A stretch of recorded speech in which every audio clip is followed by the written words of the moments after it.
Okay, good morning guys. Nandito tayo ngayon para tingnan natin yung L120, Epson L120 na printer.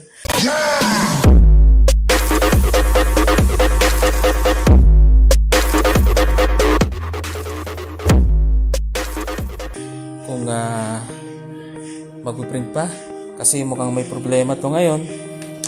Titingnan natin. Yan po, big on ko na siya, naka-green na. So, ganito ang gagawin natin. Try natin i-print yung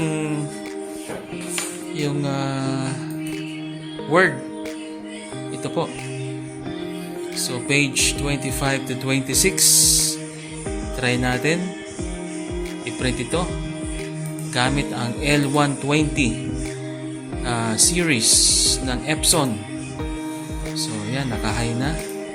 Tapos, page 25 to 26. 25 to 26. Yan po. Tignan ko siya. Bakit may lang? Tanggalin natin ito. Yan. Okay. So, try natin. I-click natin yung okay. Okay. So, tingnan natin. Kung may problema ba sa pag-print. Yan, naka-una siya, naka-green.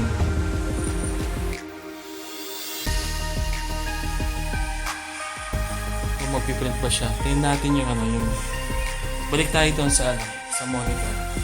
Lumabas. So, tingnan natin yung okay.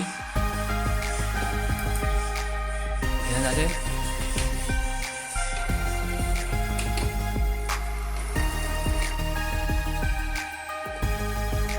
Oh, tingnan nyo.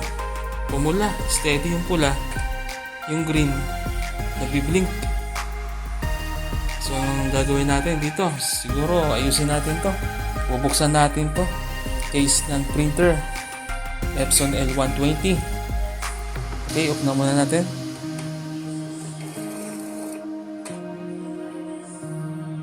Tingnan natin, bubuksan natin to. Balik ako mamaya.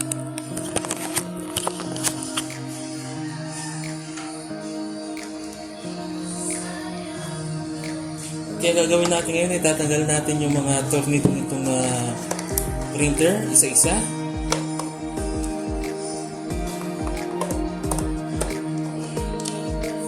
Isa. Ito pa yung isa.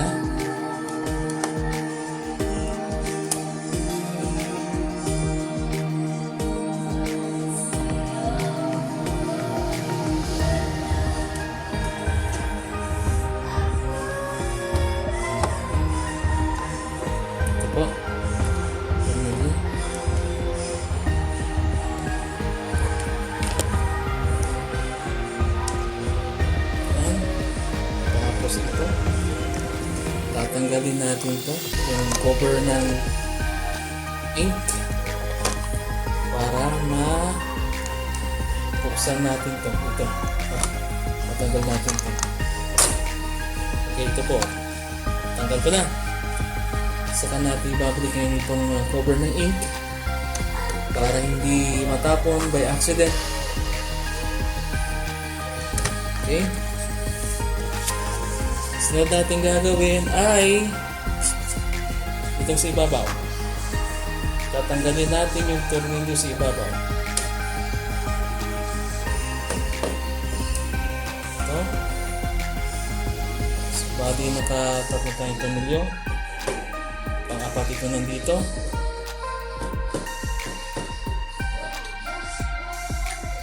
Okay, pang-apat.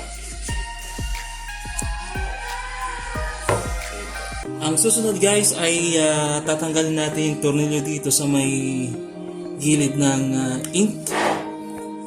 Kasi may mga tornilyo pa dito, dalawang tornilyo kailangan natin tanggalin. Nakikita nyo ba? Ito, dito po siya.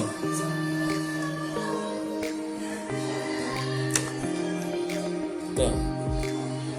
Ito po. Yan. Tapos meron pa dito sa isa. Side.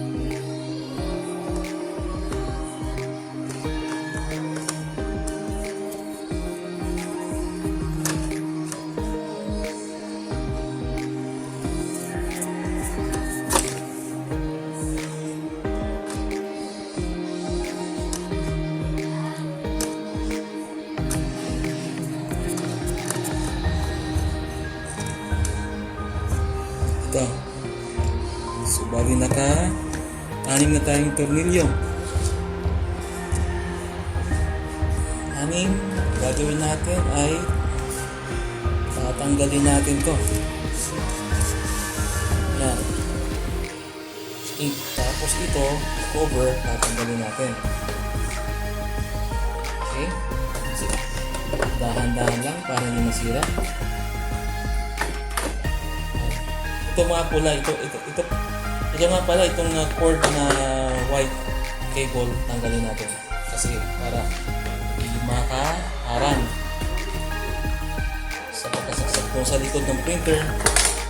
Tapos yung cord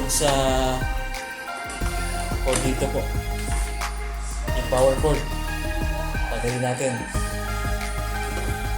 Tapos saka natin ito tatanggalin itong cover nito sa baba.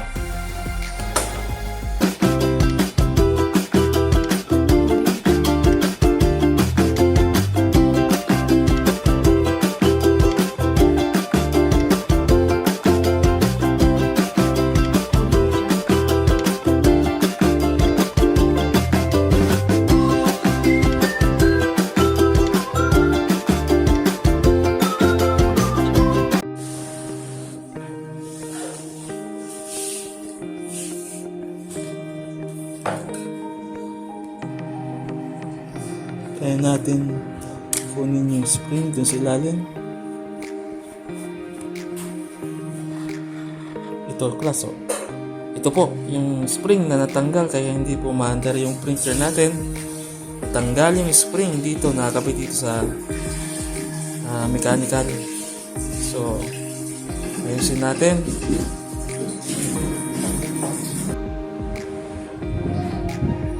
Ito yung spring na natanggal doon sa mechanical. Dito po sa white na to, nakakabit yan dito. Natanggal, kaya po nag-steady na red light at nag-blink yung green. So kailangan natin tong ayusin para magamit natin ulit yung printer. Anong gagawin natin?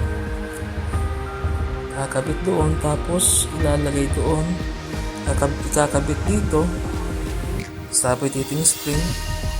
Yan po, nakita niyan. Yan, isasabit natin dyan. Ang ginawa ko guys, tinanggal ko yung tornilyo dito mismo, tinanggal ko yan. Ito yung tornilyo. So para mahugot natin to, ito mismo, ito para maitaas natin. Tapos yung dito, pala pa natin i-unlock ito. Ito mismo, try natin i-unlock yan. Tapos tatanggalin natin itong tornilyo dito. Ayan, yung tornilyo na yan para matanggal to. Okay, try natin. So ito, i-unlock natin to. I-unlock natin. Try natin i-unlock kung kaya natin i-unlock. Para may push natin ito papunta doon.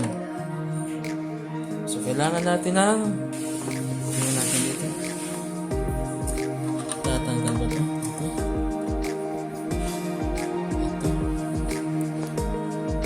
So yung screwdriver. Ito. Push natin pa.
Okay, naikabit natin yung spring, naikabit natin dito.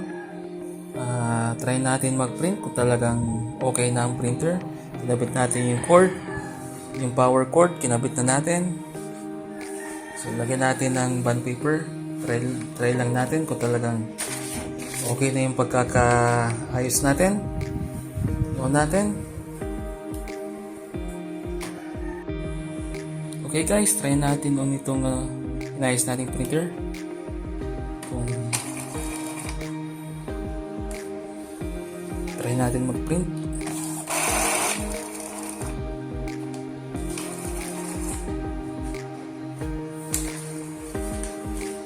Tingnan natin ito sa monitor. Ano lang tayo? Okay. Epson series. Try natin page 25.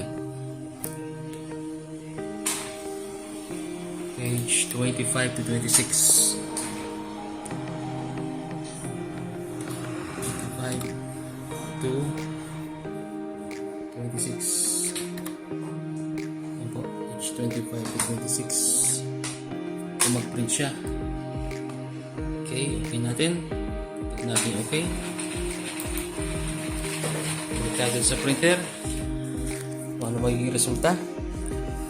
Kung magpapatuloy ba o hindi ang printing.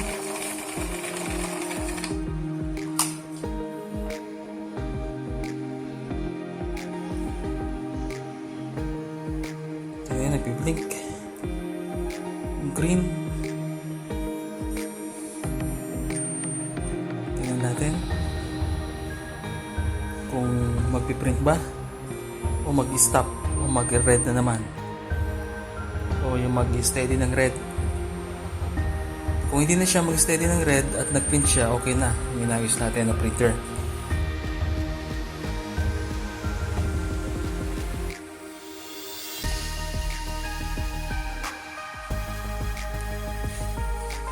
Tinuloy natin doon sa monitor kung anong nakalagay. Okay. Balik tayo dito sa printer.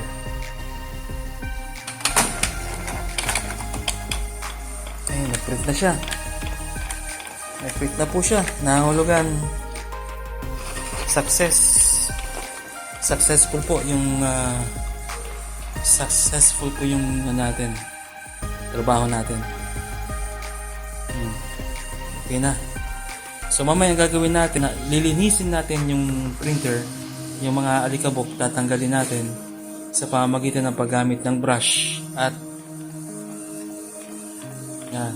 Ang problema po nito talaga yung spring po dito mismo natanggal. So ang ginawa natin, ito inalas natin at tinanggal yung tornilyo dito dyan. Tapos ito mismo tinanggal natin para maikabit yung spring po dyan. Okay, so mamaya linisan natin yung printer.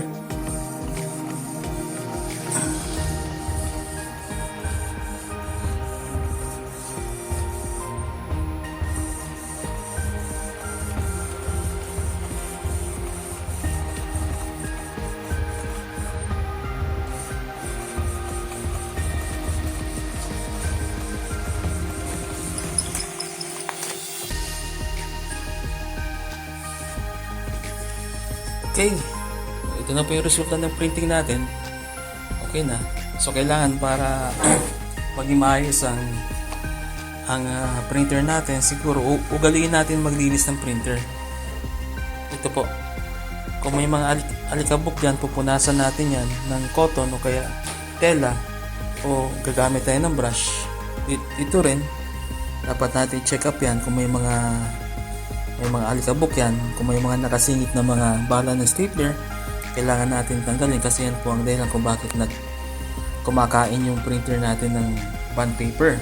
So kailangan natin linisin ang printer natin. Okay.